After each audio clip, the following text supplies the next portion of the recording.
3절 말씀에 보면 보화라는 말이 나옵니다. 아주 우리가 참 좋아하는 거죠. 쉬운 말로 좀 옮기면 보물이라고 할 수 있습니다. 보물, 여러분 보물이 무엇입니까? 아주 희귀해서 중요한 것, 엄청난 가치가 있는 것을 보물이라고 말합니다. 이 보물에 대해서 여러 가지 질문을 할 수 있겠죠. 보물이 무엇인지, 또한 보물의 가치가 있는 것은 무엇인지. 그러나 오늘은 한 가지 질문을 던지고 싶습니다. 보물은 어디에 있는가? 도대체 보물은 어디에 있는가? 이 질문을 가지고 성경의 증언을 차근차근 따라가면서 메시지를 선포하도록 하겠습니다. 1절을 우리 함께 읽을까요? 1절 말씀 함께 시작. 내가 너희와 라오디게아에 있는 자들과 무릇 내 육신의 얼굴을 보지 못한 자들을 위하여 얼마나 힘쓰는지를 너희가 알기를 원하노니. 편지를 쓰고 있습니다. 누가 쓰고 있습니까? 사도 바울이 편지를 쓰고 있는 겁니다. 이 편지를 쓰고 있는 바울의 행동을 나타내는 중요한 한 가지 표현이 있는데 그것은 힘쓰다라는 거예요. 이렇게 말씀하시죠. 내가 얼마나 힘쓰는지를 너희가 알기를 원하노니. 내가 정말 얼마나 힘쓰고 있는지 너희가 알기를 원한다라고 고백하고 있습니다. 무슨 고백입니까? 나는 그대들을 위해 힘쓰고 있습니다. 열심히 하고 있다는 겁니다. 골로새 지역에 있는 성도들에게 관심을 가졌죠. 보고 싶어 합니다. 기도했습니다. 그들을 위해. 근데 관심 갖고 기도하는 것뿐만 아니라 편지를 쓰고 있습니다. 어디에서? 감옥에서. 어두컴컴한 감옥에서. 오늘날 이메일 쓰는 정도가 아닙니다. 문자 보내는 정도가 아닙니다. 실제로 편지를 쓰고 있고 그 편지를 사람에게 맡겨서 보내고 있습니다. 힘쓰고 있다, 힘쓴다는 말은요 그냥 보통 열심히 하는 정도가 아닙니다. 정확하게 말씀드리면 검투사 아시죠? 칼을 가지고 싸우는 사람, 검투사가 검투장에서 피를 흘리며 열심히 싸우는 것, 이것을 표현할 때 힘쓰다는 말을 쓰고 있습니다.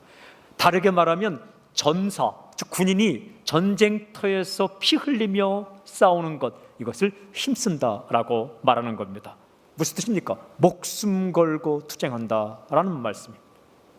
전력을 다해야 한다, 대충대충 하지 않는다, 설렁설렁하지 않는다, 쉽게 힘들다고 포기하지 않는다, 남들이 알아주지 않는다고 투덜거리지 않는다, 열매가 보이지 않는다고 쉽게 낙심하지 않는다, 상황이 좋지 않다고 지치지 않는다. 이게 힘쓴다라는 겁니다. 질문이 있습니다. 이 사람 도대체 어떤 일이 있었길래 목숨 걸고 이 일을 하고 있을까?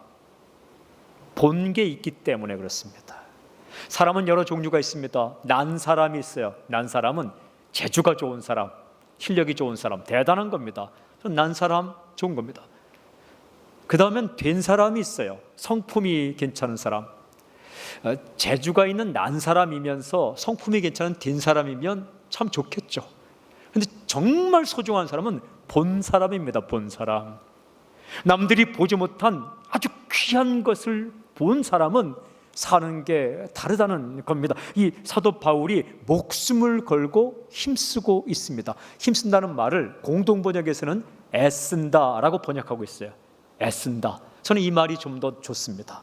애라는 것은 순수한 우리말인데 창자를 가리킵니다. 강조해서 말할 땐 애간장이라고 말합니다. 애간장이 끓는다, 애가 끓는다. 애는 창자를 가리키는 말입니다. 그래서 애쓴다는 것은 어떤 의미냐 하면 창자가 끊어질 것 같은 고통을 감수하고 애쓴다라는 말이에요. 여러분, 그는 지금 생명을 걸고 창자가 끊어질 정도로 힘쓰고 있습니다. 이 말씀을 이렇게 묵상하는데 그의 모습이 보이는 것 같더라고요. 참 멋있었습니다. 아름다웠습니다. 무언가 목숨 걸 만한 일을 보고 발견하고 그 일에 올인할 수 있는 사람은 멋있는 사람이에요. 행복한 사람입니다. 사람들이요, 목숨 걸 만한 일을 발견한 사람, 생명을 걸 만한 그런 사람을 만난 사람은 행복한 사람이지 않습니까? 그가 그렇게 애쓰고 있습니다. 힘쓰고 있습니다. 질문이 있습니다. 무엇을 위해 그렇게 애쓰고 있는가라는 거예요. 도대체 무엇을 위해서 그렇게 애쓰고 있는가? 그가 애쓰는 목적이 2절에 잘 나와 있어요. 우리 2절 우리 함께 읽겠습니다. 2절 시작. 이는 그들로 마음의 위안을 받고 사랑 안에서 연합하여 확실한 이해의 모든 풍성함과 하나님의 비밀인 그리스도를 깨닫게 하려 함이니. 이런 기절이 나오죠. 마음의 위안을 받고 사랑 안에서 연합하여. 이게 목적이에요. 이것이 애쓰고 힘쓰는 목적입니다. 마음의 위로를 받는 것, 그리고 사랑으로 하나가 되는 것, 그걸 위해서 힘쓰고 있다는 겁니다. 여러분, 이게 보물입니다. 마음의 위로받는 것, 이게 진짜 보물입니다. 사랑으로 친해지는 것, 이거야말로 진짜 보물입니다. 사도 바울은 이 마음의 위로받고 사랑으로 친해지는 것이 세상 그 무엇보다도 귀하고 소중하다는 것을 보았습니다. 알았습니다. 그래서 그걸 위해 목숨을 걸고 있다는 겁니다. 여러분, 어떻게 이것이 귀하다는 걸 알았을까요? 살다 보니까 아는 거예요. 사람이요, 이렇게 살다 보면 마음이 막 상할 때가 있지 않습니까? 바울도 그런 일을 겪었어요. 사도행전 읽어보면 바울이 사랑을 참 많이 받았습니다. 누구에게 사랑을 받았냐? 유대인들에게 사랑을 받았습니다. 어릴 때부터 경전을 잘 읽고 율법을 잘 배우고 회당에 가서 예배를 잘 드리고 하니까 사랑을 받았죠. 그런 가말렐이라는 아주 유명한 율법사에게서 배웠습니다. 그것도 제자입니다. 대단한 것입니다. 그런데 한순간 그 유대인들이 등을 돌렸습니다. 언제? 사도 바울이 예수님을 믿자마자 그렇게 칭찬하고 그렇게 잘해주던 유대인들이 등을 돌려서 돌을 들어 죽이려고 했습니다. 이때 사도 바울이 무슨 말 했을까요? 사람 믿을 게 못 된다, 이렇게 생각했을 거 아니에요. 마음이 쓰라렸을 겁니다. 방금 전까지 잘해주던 사람이 돌을 들고 달려오는 거예요. 이때 마음이 깨졌겠죠. 주님이 그를 만지시죠. 다시 마음의 평안이 오지 않습니까? 아나니아 집사님이 또 안수할 때에 그가 못 보다가 보이게 되어서 마음의 평안을 얻지 않습니까? 마음의 위로 받고 평안을 받는 게 정말 소중하다는 것을 알았겠죠. 그리고 사랑으로 친해지는 것. 사람이요, 그렇게 친하다가도 사상이 다르다고, 이념이 다르다고 관계가 깨어지잖아요. 그러나 예수님 안에서 하나가 될 때 이게 소중하다는 걸 알았던 것입니다. 마음의 힘을 얻고 사랑으로 친해지는 것, 어떻게 알았어요? 사람 사는 게 똑같기 때문에 그래요. 나 힘들면 남도 힘들고 내가 좋으면 남도 좋은 건데, 살아보니까 마음의 위로받는 것, 그리고 사랑으로 친하게 지내는 것, 이것만큼 소중한 게 없다는 거죠. 이 보물을 찾아주고 싶은 거예요.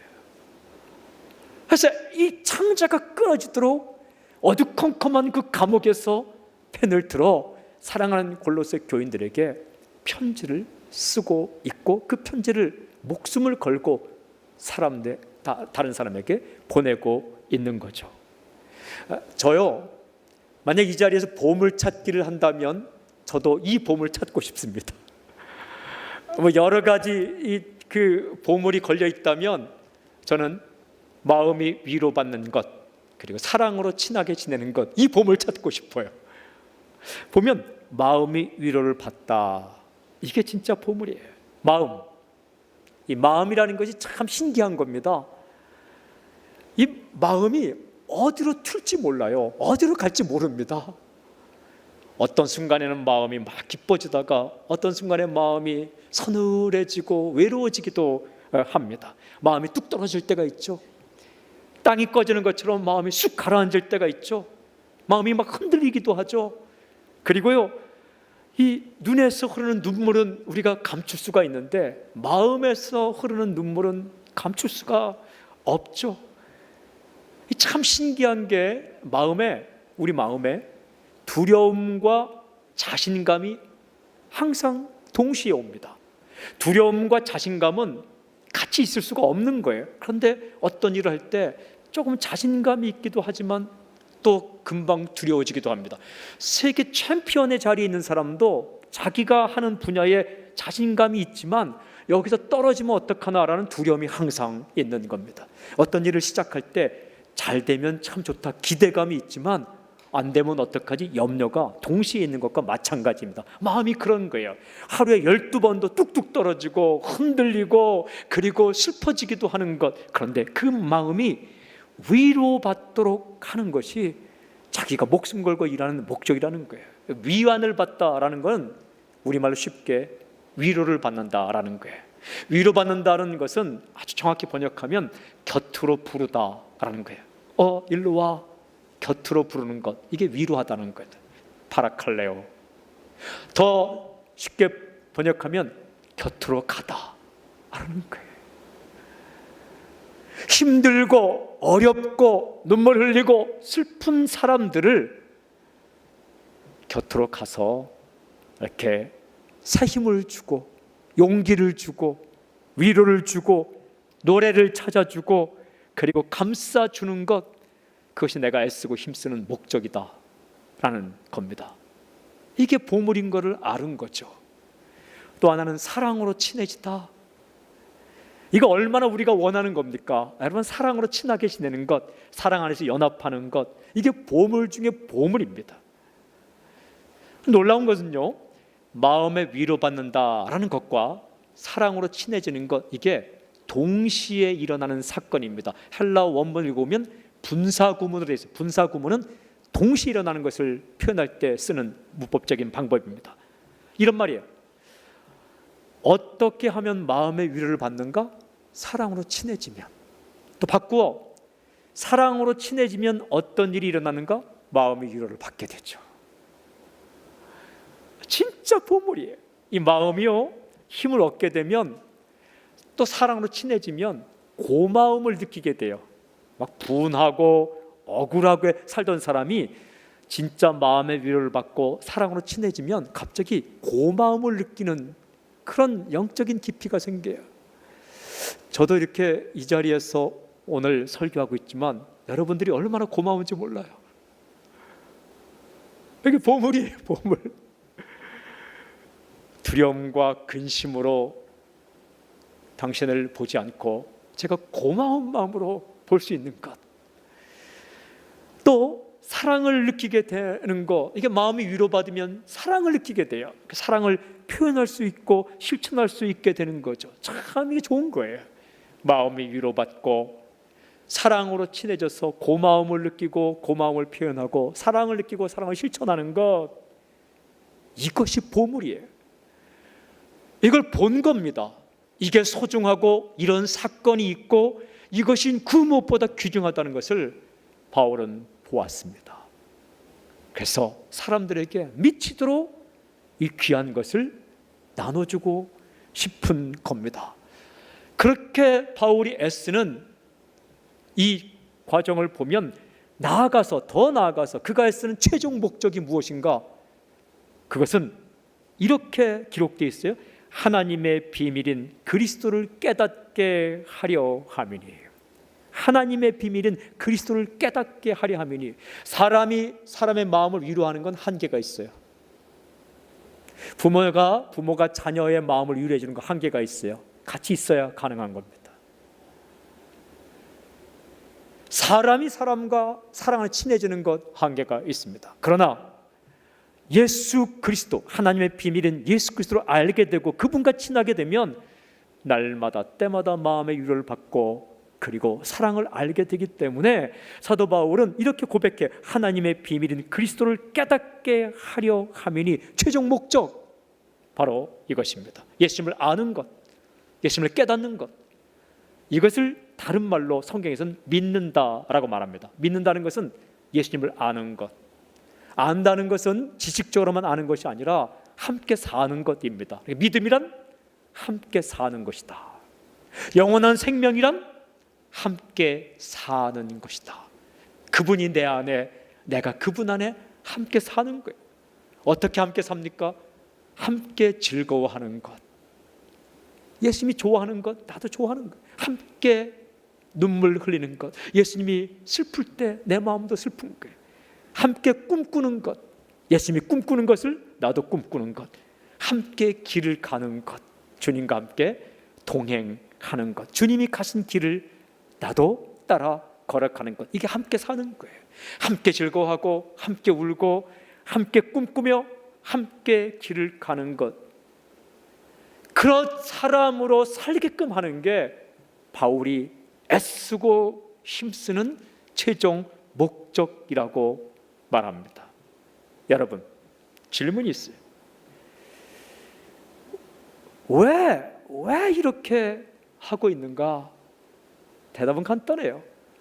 예수님을 알아야 제대로 살기 때문에 그렇습니다.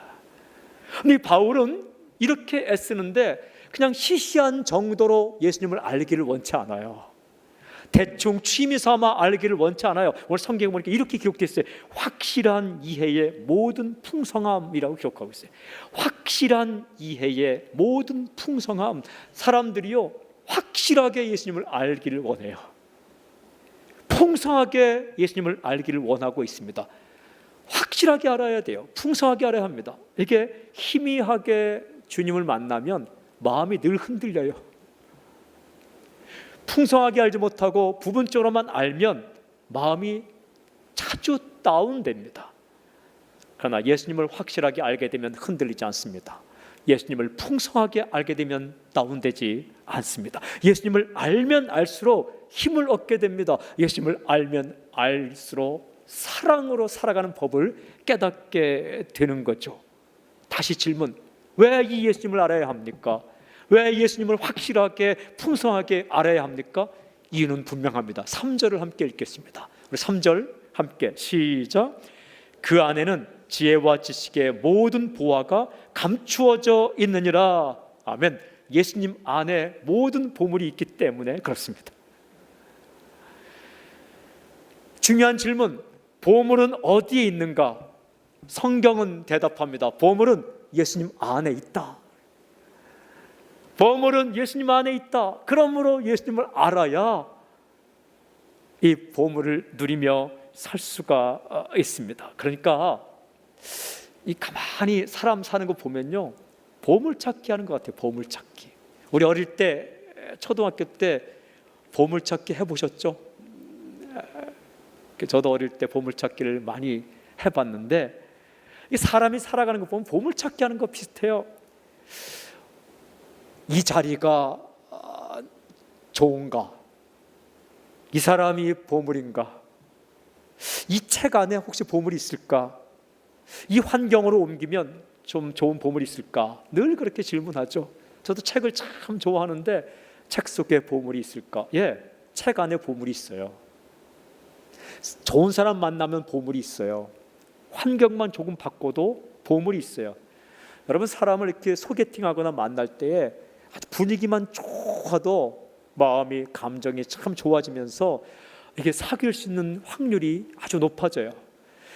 이렇게 혹시 여러분들 남녀 소개팅할 때 이 사귈 수 있는 확률을 2배, 3배 올리는 비법이 있습니다. 그것은 아주 방긋방긋 웃는 아기를 함께 데리고 나가면은 그 아기의 정신이 팔려서 마음이 무장을 해제하다가 사귀는 경우가 굉장히 많습니다. 그런데 이 분위기만 조금 달라져도 사람과의 관계가 달라지죠. 다 그 보물이에요. 그러나 영원한 보물은 아니죠. 변하지 않는 보물, 깨어지지 않는 보물, 부서지지 않는 보물, 절대 사라지지 않는 보물을 찾아 헤매죠. 그러나 그게 세상에 있습니까? 그 보물이 어디에 있는가? 예수님 안에, 그 안에 그런 보물이 있다라고 말씀하십니다. 근데 어떻게 있는가? 감추어져 있다라고 해요. 감추어져 있다. 이 감추어져 있다는 것은 꽁꽁 숨겨져서 누구도 찾을 수 없을 만큼 숨겨져 있다는 뜻이 아닙니다. 정확히 번역하면 나타나기 위하여 숨겨져 있다라는 거예요. 더 정확히 번역하면 나타나기 위하여 잠깐 동안 맡겨져 있다라는 겁니다. 제가 이 말씀을 읽다가 환상처럼 본 예수님의 모습이 있어요. 예수님이 보물을 가지고 있는데 글쎄 그 보물을 꽁꽁 숨어라 머리카락 보이라 이 정도로 숨긴 게 아니라 탁 잡고 이게 보물이다. 이게 성경의 이 말씀이에요. 막 흔들고 계신 거 흔들고 이게 보물이다. 누구든지 이 보물을 찾아가라. 변하지 않고 깨어지지 않고 부서지지 않고 사라지지 않고 흔들리지 않고 세상의 그 무엇과 비교할 수 없는 진짜 보물이 예수님 안에 맡겨져 있는데 그 예수님은 그것을 찾아가도록 누구든지 찾아가도록 이걸 지금 흔들고 계시다는 겁니다. 마음에 위로받는 이 보물을 누구든지 찾아가도록 그렇게 손 벌리고 계신 거예요. 사랑으로 친해지는 이 보물을 찾아가도록 자기를 죽여서 십자가에 자기 몸을 죽여서 이 보물을 보여주고 있습니다. 여러분, 그러니까 예수님을 만난다는 것, 예수님과 함께 살아간다는 건 매일매일 보물찾기 하는 거예요. 큐티 하는 게 보물찾기예요. 제자 훈련 받는 게 보물찾기 하는 겁니다. 사역하는 것이 보물찾기 하는 거예요. 사역은 죽어라고 일하는 게 아니라 예수님께서 우리에게 주시고 싶은 그 변치 않는 보물을 이렇게 주시길 원하는 거죠. 직장 생활이 보물찾기입니다. 이 교회 안에서는 도저히 찾을 수 없는 것을 사회생활하면 직장생활하면서 어렵고 힘든 가운데 이게 진짜 소중한 것이나 알게 되는 거죠. 이 보물을 발견하면 사는 게 달라지는 거예요. 조금 더 나아가서 이 예수님 안에 있는 이 보물을 한마디로 요약하자면 예수님 안에 숨겨져 있는 이 보물을 정말 한마디로 요약하자면 무엇일까? 성경에 이렇게 기록됐어요. 지혜와 지식의 모든 보물이다 라고 기록하고 있어요. 지혜와 지식, 지혜, wisdom, 지식, knowledge, 이건요 그냥 거의 비슷한 거예요. 한마디로 말하면 하나님의 마음을 아는 것, 그래서 올바른 것을 선택하는 것, 이걸 지혜라고 이야기합니다. 하나님의 마음을 아는 것, 그래서 올바른 것을 선택하는 것, 이걸 지혜라고 말합니다. 다르게 말하자면 가짜로부터 진짜를 구별하는 능력, 가짜 진짜 헷갈리지 않고 구별하는 능력을 지혜라고 말합니다. 조금 더 다르게 말하자면 하나님께서 좋아하는 것을 나도 좋아하고 하나님께서 싫어하는 것을 나도 싫어하는 것, 이걸 지혜라고 말합니다. 이 어리석은 사람은요 하나님이 좋아하는 걸 싫어해요. 이 바보 같은 사람은요 하나님이 좋아하는 것을 싫어하고 하나님이 싫어하는 것만 좋아해요. 이런 망하는 겁니다. 어리석은 사람은요 진짜 가짜를 구별 못해요. 맨날 속는 거죠. 그럼 지혜로운 사람은 진짜와 가짜를 구별할 줄 압니다.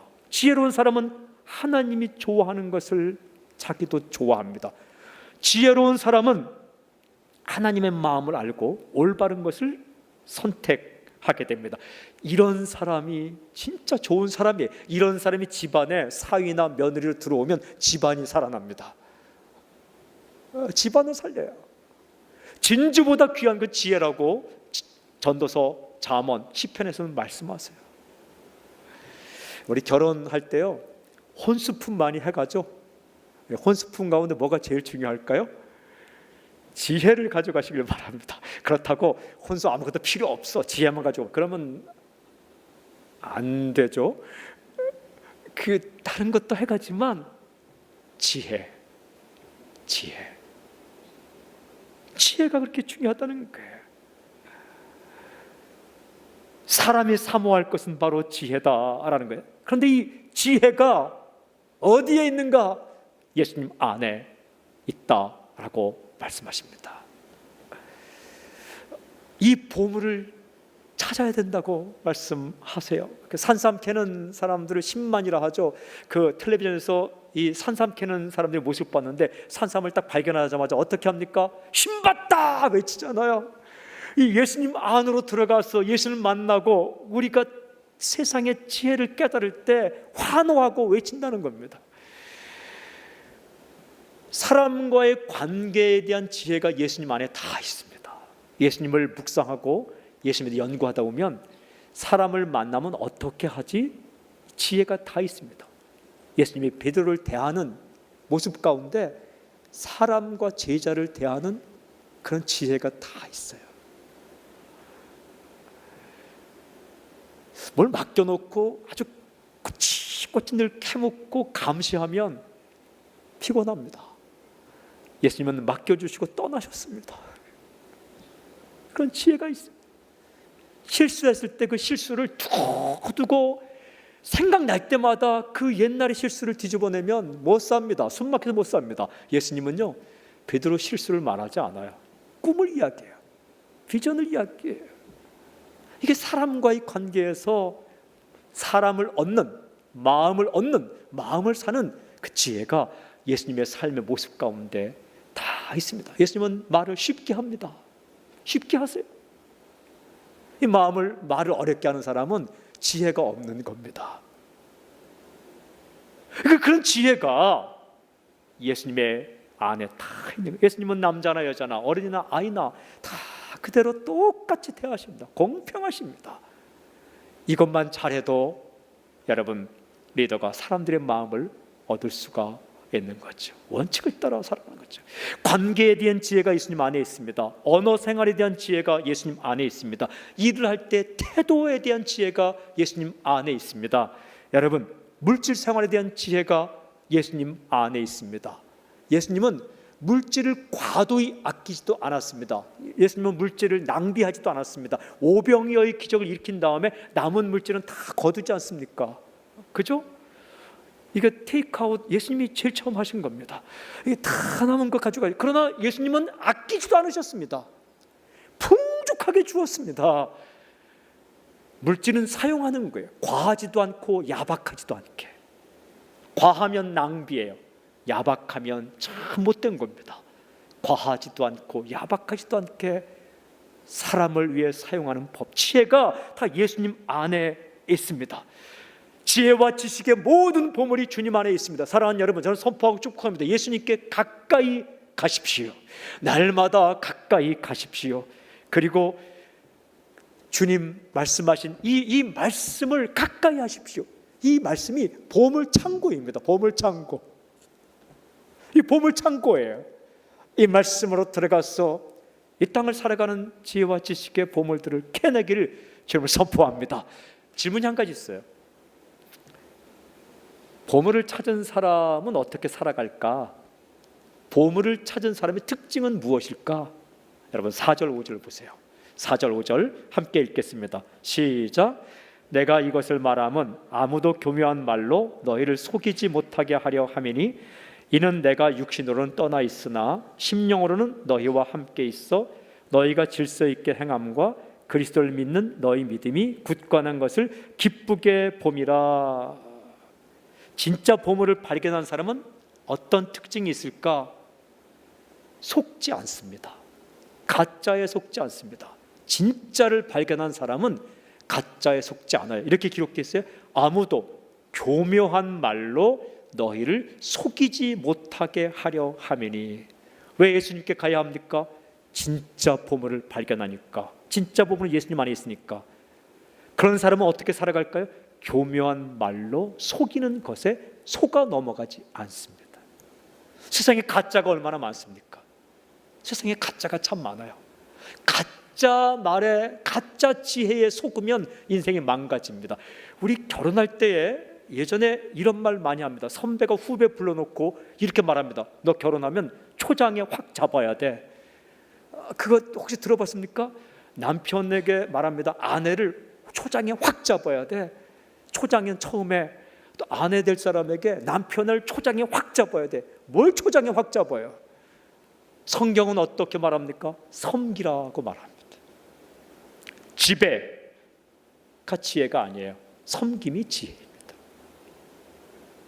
세상은 지배하라고 말합니다. 성경은 섬기라고 말합니다. 지배하려고 하면 그 앞에서는 엎드리겠죠. 그러나 속으로는 엎드려서 복수의 칼날을 갈겠죠. 어디 한번 두고 보자. 그러나 섬기면 사람을 얻게 되는 거죠. 그런데 이 잘못된 교묘한 지혜로 우리 인생을 얼마나 망가뜨린지 모릅니다. 오늘 성경에 보니까 교묘한 말로 속인다. 교묘한 말은 그럴듯하게 들리는 주장으로 섬긴다. by fine sounding argument라 되어 있어요. fine sounding, 좋게 들리는, 그렇게 들리는 argument, 논리로 우리를 속인다라고 말합니다. 여러분, 그럴듯하게 들리는 음성, 내가 듣기 좋은 게 진리가 아닙니다. 올바른 게 진리입니다. 괜찮은 것 같다라는 게 진리가 아닙니다. 하나님의 말씀이 진리입니다. 이 하나님 주님 안으로 들어가서 말씀 앞으로 가서 예수님 안에 있는 진짜 보물을 발견한 사람은 가짜 진리에 속아 넘어가지 않는다고요. 그래야 인생을 제대로 살게 됩니다. 우리 어릴 때 그 보물찾기 해보면 아주 그 나쁜 선생님들 있어요. 못 찾게 숨기는 선생님들 싫어요. 그 선생님 싫어요. 근데 이제 더 싫은 선생님은 누구냐 하면 열심히 보물을 찾았는데 거기다 한 글자 써놓은 선생님 미워요. 그 글자가 꽝이에요. 꽝. 느낌표 3개. 가슴을 쓸어내립니다. 이게 보물 찾았다 펴봤는데 꽝. 인생을 그렇게 살면 안 된다는 거예요.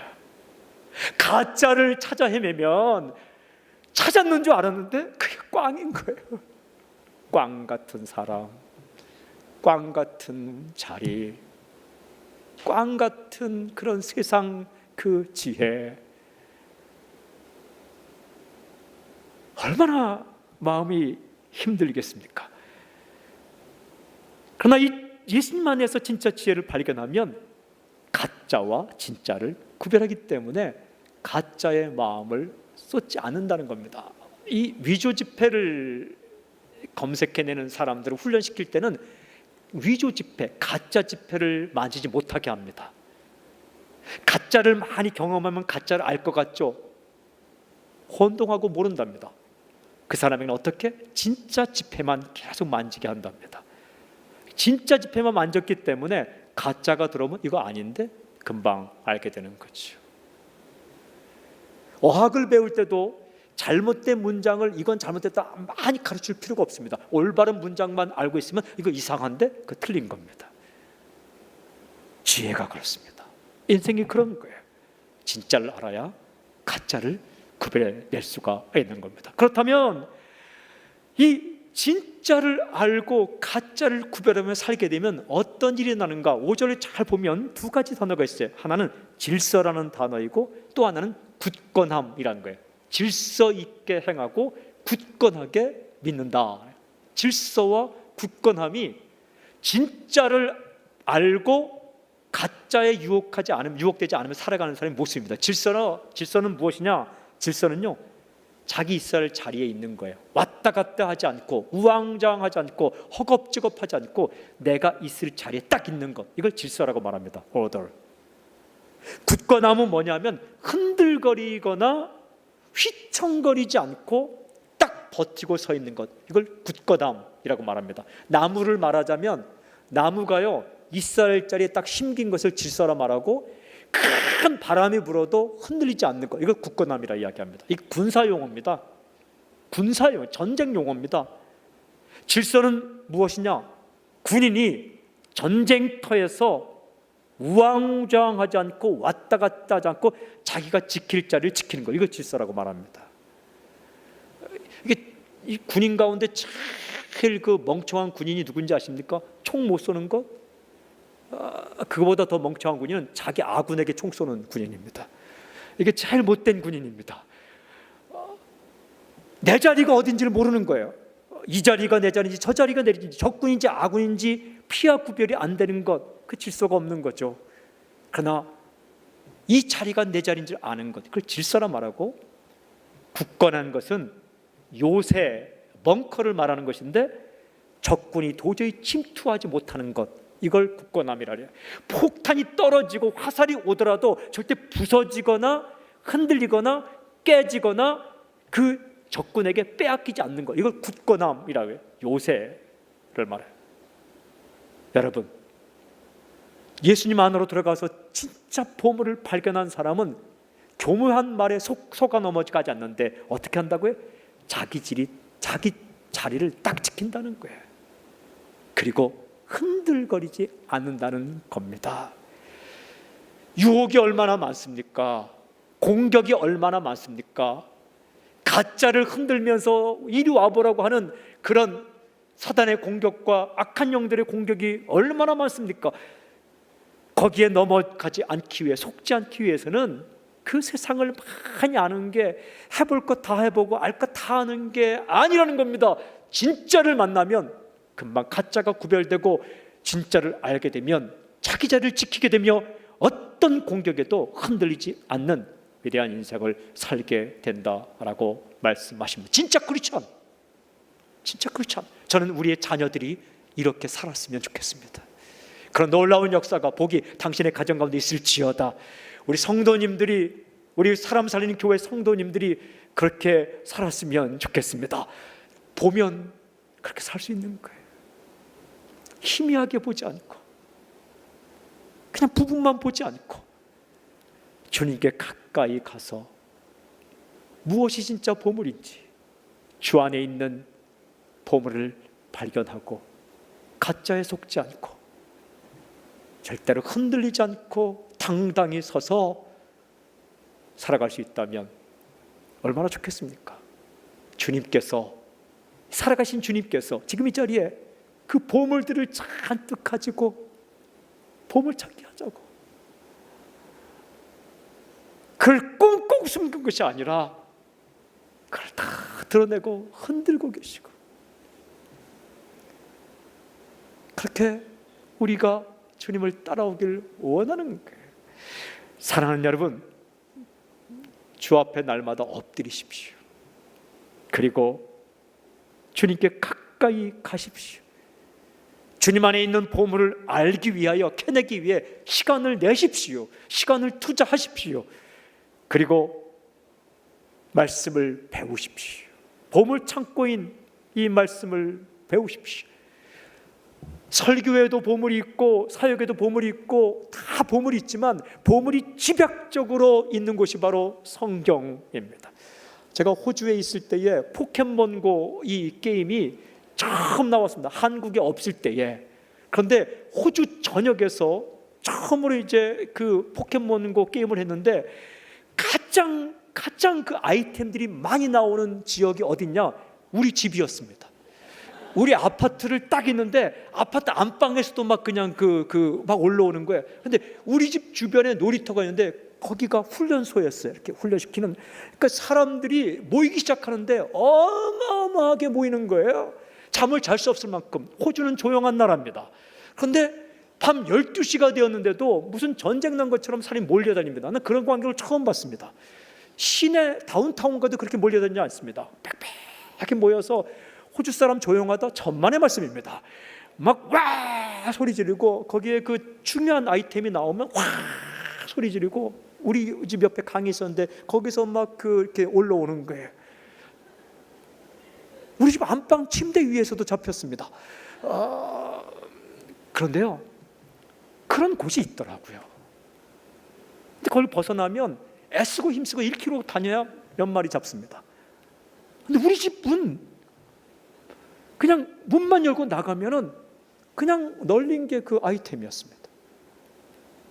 저도 봤습니다. 우리 집 안방 침대 위에 탁 있는 거를.